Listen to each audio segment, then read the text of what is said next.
Jeep ay isa sa mga kilala at patok na pampublikong transportasyon ng mga Pilipino. Makakapunta ka sa lugar na pupuntahan mo sa abot kayang presyo. Na ipinakilala ni Leonardo Salvador na tagapagtatag at may pagmamayari ng mga Saraw Motors.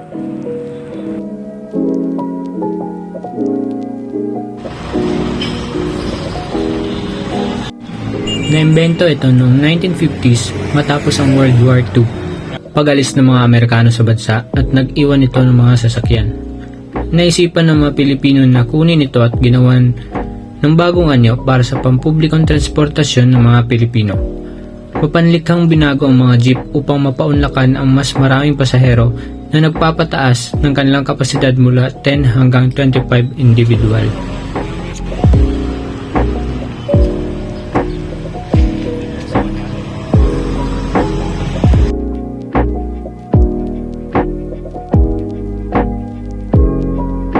Pilipinong jeepney ay isang espesyal na uri ng sasakyan o pampublikong transportasyon na kumakatawan sa kulturang Pilipino na karaniwang tinutukoy bilang isang jeepney o jeepney.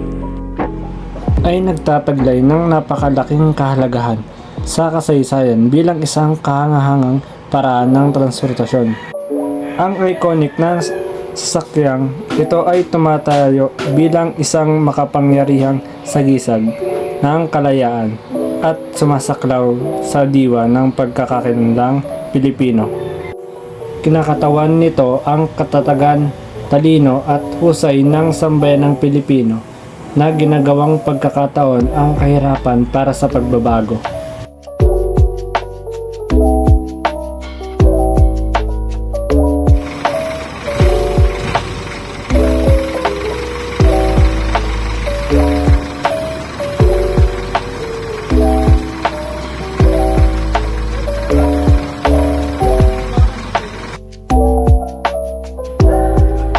Sa pamamagitan ng kanilang craftsmanship at atensyon sa detalye ginawa ng mga Pilipino ang isang simpleng sasakyang militar sa isang cultural na icon na naging kasing kahulugan ng makulay na lansangan ng Pilipinas.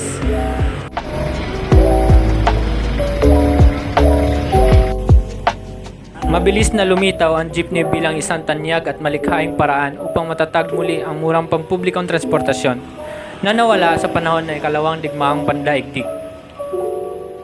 Sa pagkilala ng malawakang gamit ng mga sasakyang ito, nagsimula ang pamahalaan ng Pilipinas na magpataw ng mga limitasyon sa paggamit nito. May mga espesyalisadong mga lisensya, mga regular na ruta at nakatakdang pamasahe. Ang bawat may-ari ay may matinding pagnanais na magkaroon ng jeep na namumukod tangi sa kanyang aesthetically pleasing na disenyo, na kadalasang may kasamang mga kulay at likhang sining na maganda ang paglalarawan ng mga tanawin, pang-araw-araw na buhay at mayaman na kultura ng Pilipinas. Ang mga disenyong ito ay maaaring mula sa mga iconic na simbolo at relihiyosong emblem hanggang sa maguhit ng mga sikat na tourist spot. Sinimulan ng mga jeepney driver na palamutian ang kanilang mga dashboard na may iba't ibang magarbong accessories. Kabilang ang mga rosas, larawan ng pamilya, at makulay na mga laso na higit na nagpapakita ng kanilang individualidad at personal na kagustuhan sa mundo. Ang halaga ng sining aspeto na pamumuhay, panlipo ng kultura at papolitika ay makabuluhan.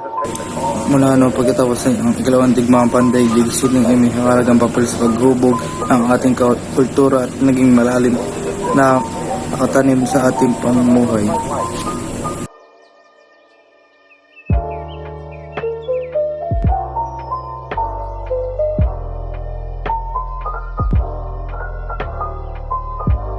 Ang jeep ay tinuturing na hari ng kalsada. hindi lamang dahil sa pangunahing transportasyon nating mga Pilipino, kundi dahil na rin sa kanilang makukulay at orihinal na disenyo o sining. Mula sa simpleng kulay noon, ngayon ay nakakaaliw tignan ang mga jeep dahil sa iba't ibang karakter o disenyo na napakaloob dito. Higit kanino pa man, tayong mga Pilipino ang siyang nakilala sa mga paggamit ng jeep.